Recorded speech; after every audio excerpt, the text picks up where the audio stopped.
Today's follow-along class is for the press handstand. Now that could be if you're working towards the straddle press, the pike press, or the tuck press to handstand. I'm going to show drills for all levels, either using the wall, freestanding, or even if you already have the presses, I'm going to show you how to make them more efficient, achieve more repetitions, or just work to that next progression. Okay, let's jump in and warm up the handstand. So just put the hands together, put the forearms together, interlace the fingers, do some circles. So we want to make the wrists nice and happy. Just a general warm up to start with for the handstand. And then we'll go specifically into the press work. So if you do need to pause the video as you go, you can do that, and obviously just spend more time on a particular drill. I'm going to show progressions for each one as we go. So just spread the fingers now, shoulders on top of the hands, push the floor away and do some circles. And then slowly make the circle bigger and bigger.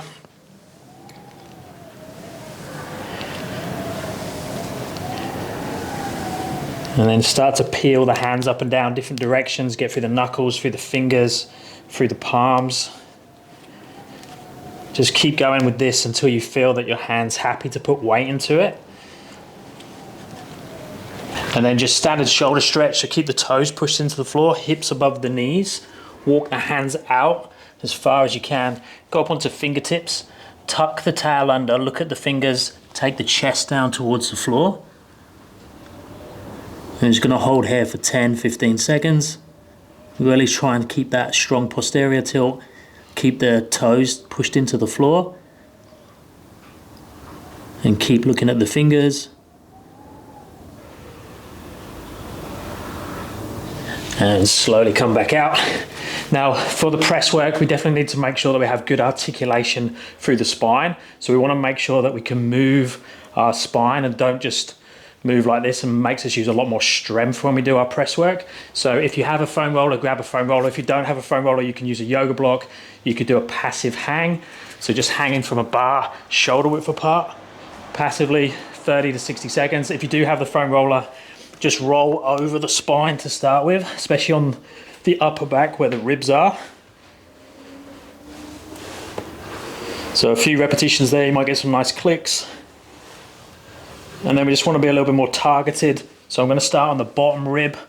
I'm going to lock the pelvis in, so I don't want to be arching through the low back. Plant your feet into the floor, hold onto the head, get as much movement as you can where the roller is.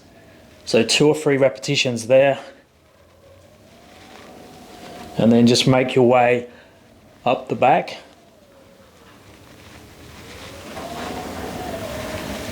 Now as you get closer towards the neck, you're going to feel like it's not doing as much. Okay, now take the hands above your head and just roll over that area. So just where the ribs are. And if it feels okay, you can take your hands closer to the floor, take your butt closer to the floor. Nice, okay, let's start putting some weight into our hands. So just a few kick ups, so shoulders on top of the hands. Push the floor away, kick to handstand. Now if you have freestanding handstand, great. Do a few repetitions where you hold for a few seconds, come back down again, same again. We're looking for consistency rep to rep. If that's too hard, just go a little bit closer to the wall and then kiss the wall very, very lightly with both heels at the same time. And back down again. Again though, consistency, so 5 reps in a row. Nice. So next, we want to get into the hamstrings, into the calves, work on that spinal mobility even more. So we need to grab a step, especially if you're flexible enough. So we'll just go through Jefferson Curl. So standing up on that raised, elevated platform there, soft knees to start with, take the chin to chest, roll down through the upper back, through the mid back, through the low back, then lock the knees backwards and go as deep as you can. Wind those calves, hamstrings, lengthen that spine as much as you can. And then bend the knees, come back through that spine again, all the way back up, nice and tall at the top. Tuck the chin, round through the spine. Get past the low back, lock the knees, toes. As close as you can to the floor with the fingertips. And then back up again.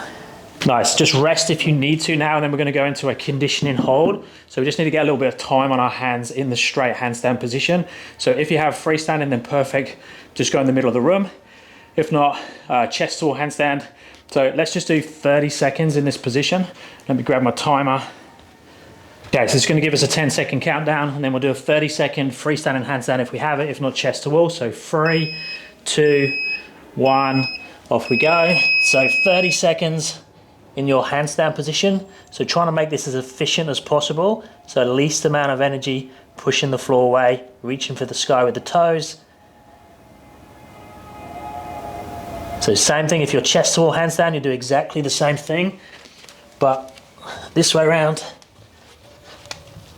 Making sure your body's one segment, not collapsing towards the wall in any direction.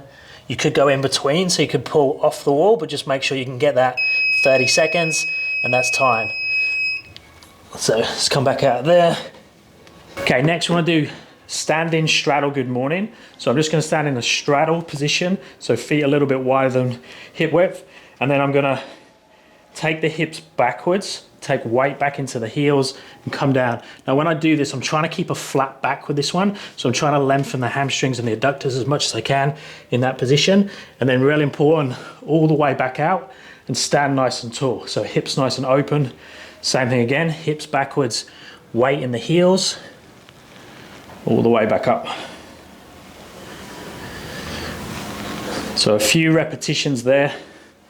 Make sure you don't get stuck in that straddle position. Make sure you're not rounding the back too much. You should feel a good stretch, hamstrings, adductors, as deep as you can. Now we'll make it a bit more interesting. So we're gonna add handstand hands. So at the bottom of the movement, exactly the same. Hips go backwards, flat back, but now handstand hands. Place weight into the hands slowly as I go forwards and up onto tiptoes. So now I'm trying to get up and forwards as much as I can, right up to the tip of the tiptoe, back, open the hip all the way. Let's do 5 of those.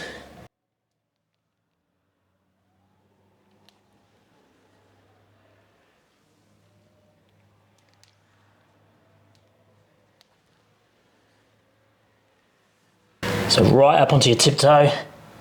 Try not to just lean forwards, think up and forwards.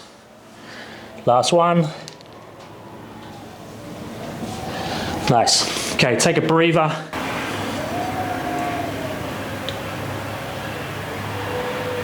Next, we want to warm up our straddle handstand. So again, we can use the wall or we can do it freestanding. Ideally, we'd be kicking or jumping into a straight handstand. So in the middle of the room, that's your home position for your straight. Open to your straddle. So as you open, feet are going to go one way, butt's going to go the opposite direction. We try and keep the shoulders on top of the hands. Hold there, and then slowly close back again. Now, if you can't do that freestanding yet, we're falling about. We want to get time under tension in that position, not just falling about. So we need to make sure we can hold it. So let's use the wall if we need to. Okay, so now I'm going to kick up to the wall. Heels are going to touch the wall at the top. So into that position, heels touch. And then from there, I'm going to open to straddle. Feet are going to go away. Butt's going to go backwards. Butt's going to lightly touch the wall. And then I come back to my straight position again. So heels touch the wall there. Butt touches the wall in the straddle. And then I go back again. So repetitions of that. The goal with the straddle is 5 repetitions, but we want to be hitting a really nice straddle. Hold, so your nice straddle. Don't try and copy someone else with this. It's your position that you can get into. And then we want to go all the way back to your straight. Again, your straight is your straight, your home position.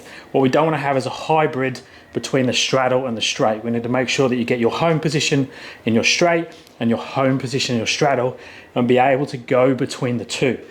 So if I'm in that position, straight position, straddle position, straight position, straddle position.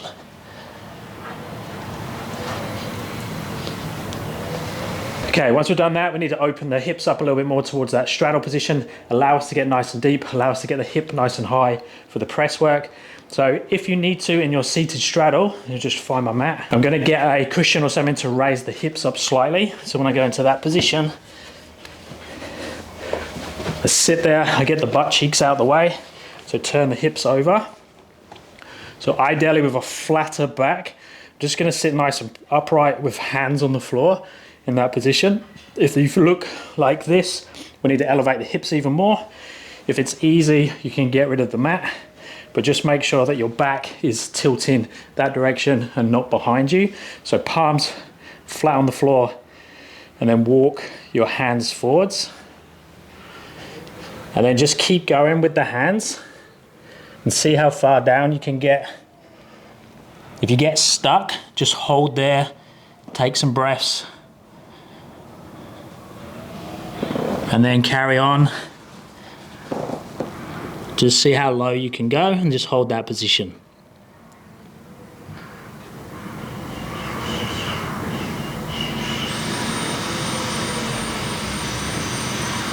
And then reverse it back out again.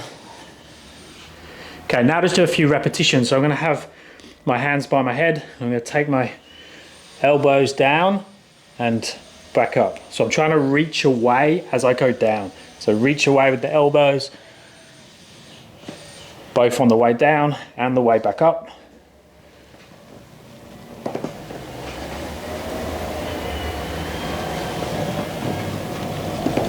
Nice. Okay, now we need to look at the start of the press handstand. What do the shoulders do? So the shoulders need to move back and forwards in the position. So when I press handstand, my shoulders come forwards of my hands,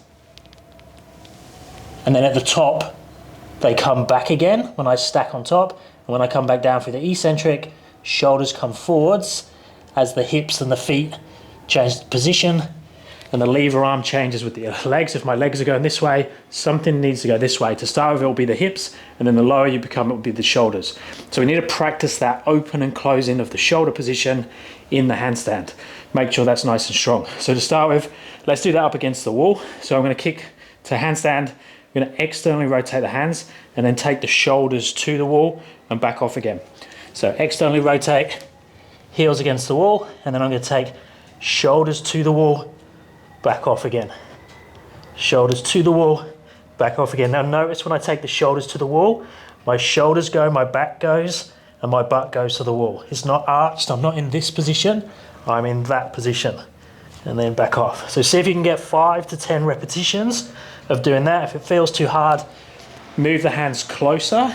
If it feels easy, stay with the hands, a hand space away, and just do repetitions. Think you're just conditioning that position even more, so it's going to make your press handstand even cleaner, and you're going to have more options with your positions. So 5 to 10 repetitions. Okay, then we're going to go back to the straddle stretch. You don't necessarily have to use a weight plate. You could use a band, you could use a rope that's attached to something. You could just have a weight or a dumbbell or something in front of you, or something just to push out. But the idea is that the item is going to help us go in that direction when we're in the straddle position. Same thing, if you're tight in this position, raise the hips up. And then I'm going to grab hold of the plate like a steering wheel. So I'm going to hold it at the top, and then I'm just going to let the plate lean me forwards. Now this is only a 10K plate, which is not a lot when I've got it on the floor. You could use like a 20 or 25K plate if you're going to do this version. So I'm going to take it forwards and backwards. It's going to pull me in that direction. So notice how it's lengthening the spine as I lower. So it's lengthening the spine. I'm going up and down.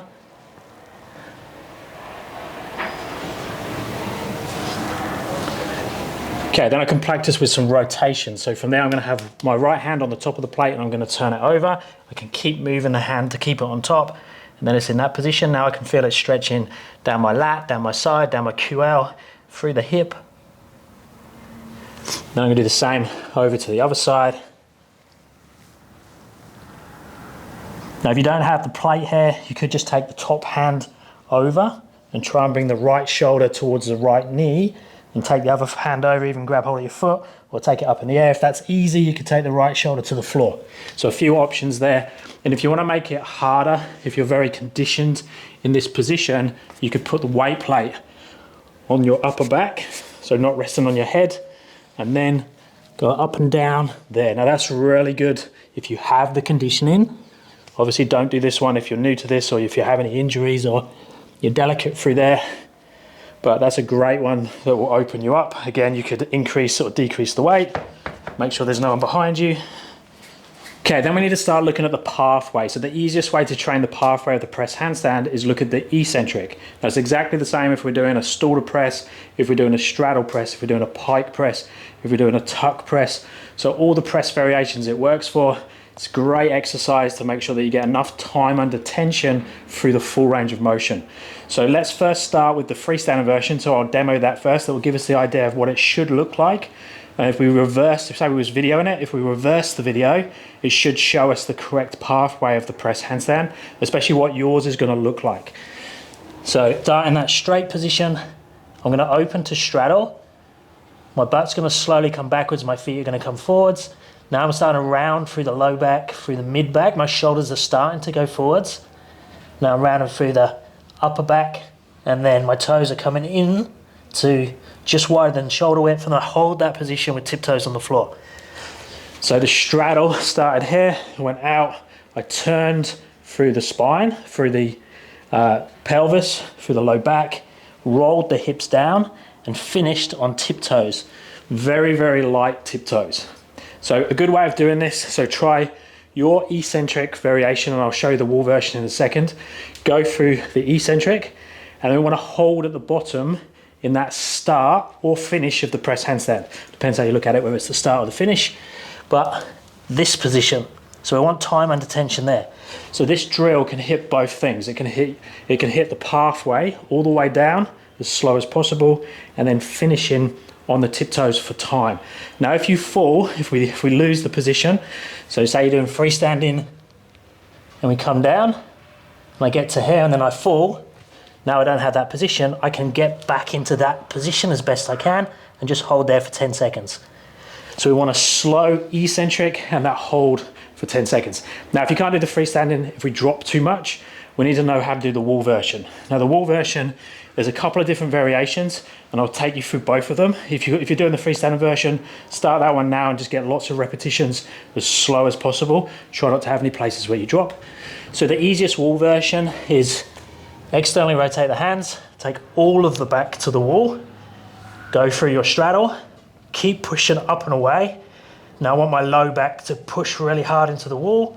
Now my mid back, now my upper back, until I land tiptoes very, very lightly on the floor. So I'm constantly pushing up into the wall in that direction, and my spine articulates down, rounds through the spine until I finish on that position. Same thing can happen though. We can fall and drop through parts. If that happens, we probably need to move our hands a bit further away, or we need to work on our mobility. Now, if you do struggle with the mobility with that one, with the straddle, you could frog the legs. So bend the knees in, which allows you to round through the spine more as you come down, and then you can just finish exactly the same. So with straight legs at the bottom, but through the middle part, you roll by bending the legs and coming down. In between version, between the freestanding one and the wall one, is light touch against the wall. So with the light touch against the wall, now I'm freestanding, I open to straddle, now my butt lightly touches, now my low back touches, now my mid back, now my upper back, and then I finish tiptoes. So that's very close to the freestanding version, but it just gives me a little bit of support on the way down, and also gives me a target what to touch as I come down. So again, if you can do those variations, do your repetitions of that. See if you can get roughly 5 repetitions as slow as possible, and just rest as you need to in between. Now if you want to do the frog version, it's exactly the same. To the wall, come down. Now when I get to this bit where my legs would pull me off, if I bend the knees, I can now roll through the spine easier and finish in that position. And that can be done freestanding, or it can be done against the wall. If you are finding this follow along handstand class valuable, I have more classes on my app. I have follow along videos, tutorials and programs. If you'd like more information, the link is down in the description. Okay, rest as much as you need to, and then we're going to go into some jumps. So the idea of the jumps is it's going to allow us to go through the concentric pathway. So start at the bottom of the movement, pass through the pathway that we're aiming for. Again, whether it's straddle, whether it's tuck, whether it's pike. But I'm just going to use momentum to take me through that pathway. So again, we can use the wall if we need to, but ideally it would be freestanding. I'm going to start in my normal position, so I have my feet a little bit closer together, but now we're trying to mimic the actual press pathway, not just a standard jump. So wherever you start your press handstand or finish your press handstand, that's where you want to practice these jumps, where we just think of it as a press but with momentum. So I'm going to start here, shoulders on top of hands. I'm going to bend the knees, so the knee bend is going to give me the power, the jump, the momentum to get through. I'm going to jump, pass through straddle, finish in my straight handstand. Use the wall if you need to. Then I'm going to come back down through that eccentric, but a little bit faster, finish there, and then go again. Now the goal with this one is to keep making the speed less and less, so decrease the jump, the momentum, till eventually it's hard to see, is it a press or is it a jump? Now obviously if you're still quite far away from the press, it's going to have a lot more momentum, and that's fine. Just practice that pathway. So keep going through the pathway or repetitions and keep fine-tuning it. Ideally we want each of those repetitions to look very much the same.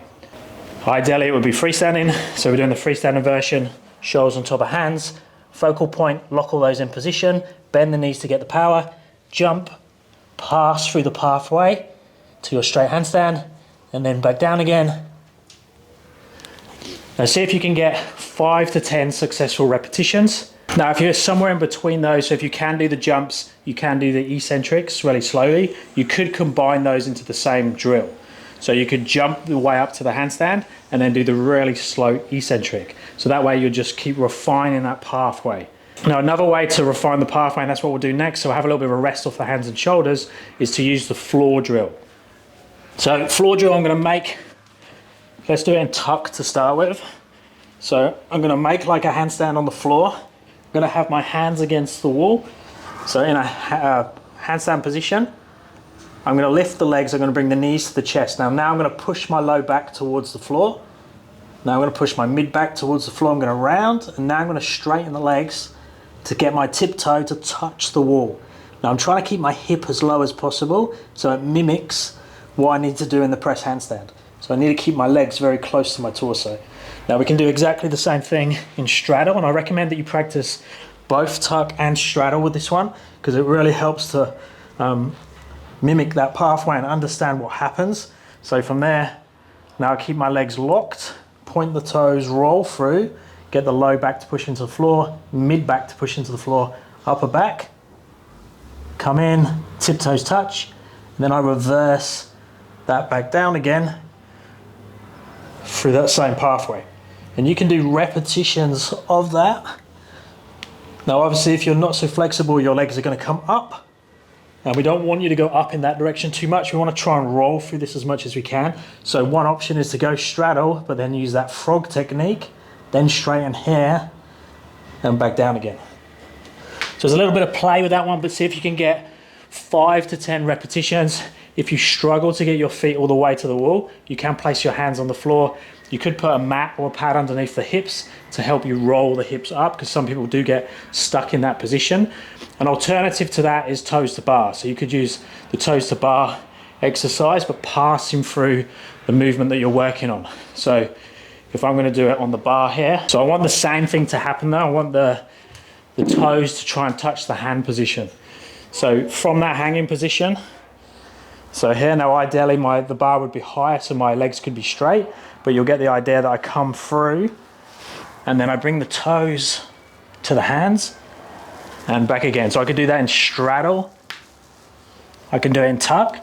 Just do make sure that your toes touch your hands on that one and they don't go past your hands. Same with the wall one, we want tiptoes just to touch the wall. We don't want our feet to go past, because that's not realistic. We're trying to mimic this position, so where the toes become level with the hands at the end or the start of the press handstand. Okay, next let's look at partial range press handstand. Now this is going to have to be depending on what your flexibility is like, what your level's like, and also what equipment you have to set up your partial range. So partial range for most people is going to mean that you do a smaller range of motion than the real thing to make it easier. So if I show you what I mean using the steps. So these IKEA steps work really well because they're nice and solid. And you can stack them if you do have more. Now, the hardest thing with the partial range is getting the distance correct. So if I'm going through a straddle press handstand, I will start with my feet this far apart, but then as I come up, they get wider and wider. So the height I'm using is dictated by where it is on the pathway, or the distance they are apart is dictated by where it is on the pathway. So if my straddle opens to there at that height, that's how far apart I need to have the boxes. Now we can use the wall with this one. And a good way to do it is to set it up like this, especially if you can play with both the wall version and the freestyle version. So I can turn this way at this height. I can place the hands on the floor in that position. Now I can step up onto the boxes. And now from here, my toes are light, push away and up to my handstand. The wall's there if I need it. And then I can eccentric, nice and slow, back to that range again. And if I want to do a freestanding version without the wall, if I'm more confident, I just do it this way around, exactly the same. Press up from there to my freestanding, show control, come back down through the eccentric, land on tiptoes. So obviously, if that's too hard and you can't get up, we just increase the height. Now these aren't the best things to use, but obviously because of the small surface area. But one of the good things about these is that they're not that stable, which is going to encourage us to put more weight into the hands, the shoulders and the upper back. So this is obviously much higher, so the distance between them needs to be much more. Same thing, lots of weight in the hands, shoulders, upper back. There, I can walk in a little bit, find that sweet spot where the toes are light, and then I can lift from there. And if I have the control, I can go back down to that again. And I've missed it, yeah. So you get the idea, just set up something that you have around you that allows you to go up. Ideally, it'll be something that you can stack. So weight plates work really well. I can put a number of plates on top of each other, and then I can take one away as I increase my range of motion and my control and my conditioning through that pathway. Now, a good way to do it is I'd say if you could get 2 to 3 repetitions at a height back to back. So do one, have a little rest, do another one, have a little rest, then try decreasing the height. I wouldn't just go on a 1 rep like fluke, because you might use a little bit of a jump, a little bit of momentum. We want to make sure that we can slowly lift off into the handstand, slowly come back down with control back to the item that we're using. So aim for that, see what you can get to. Now for those of you that have a press handstand already and you still want to use the partial range to improve the press you have, or say you're working towards shoulder press, you can do the same drill, but you just slowly raise your hands up. So you're working from a deficit now. So the press handstand is now much harder if I go into this position and now push up from here and press to handstand from there. So now I have that deficit to go up and also to go back down. So very, very good if you're working planche press to handstand, shoulder press to handstand when you're coming through. And then to finish, we just need to assess where you're at. So the partial range press handstand will be a really good indicator of where you're at. So that's going to tell you what way can you lift up from. You might not be able to lift up at all yet. You could use the wall. So I could go from toes on the box, lean up against the wall, find my position where my feet are light, and I could come up to there. Same thing, I could come down from the wall, touch the target and try and go back up. So that's going to give me an idea of what my partial range press handstand is like. If I can do it off the floor, then awesome. So I could just try a press handstand from the floor. Because after those drills, if you're very close, you might find that now you can just lift up from the floor, then awesome. If you're working the deficit, put the plates there, see what range of motion you can do. Then we need to look at your eccentric. How much control, time and attention can you come down all the way to the floor without dropping? So is that against the wall? Is that freestanding? Is it partially using the wall? So whichever eccentric you have, video it from the side so you can refer back to it, and you can also assess yourself and see where your gaps are. Is it strength? Is it mobility? Is it balance? So a lot of people will be working away from the wall where their balance just isn't quite good enough yet to get good time under tension and good reps, so you might need to go back to the wall.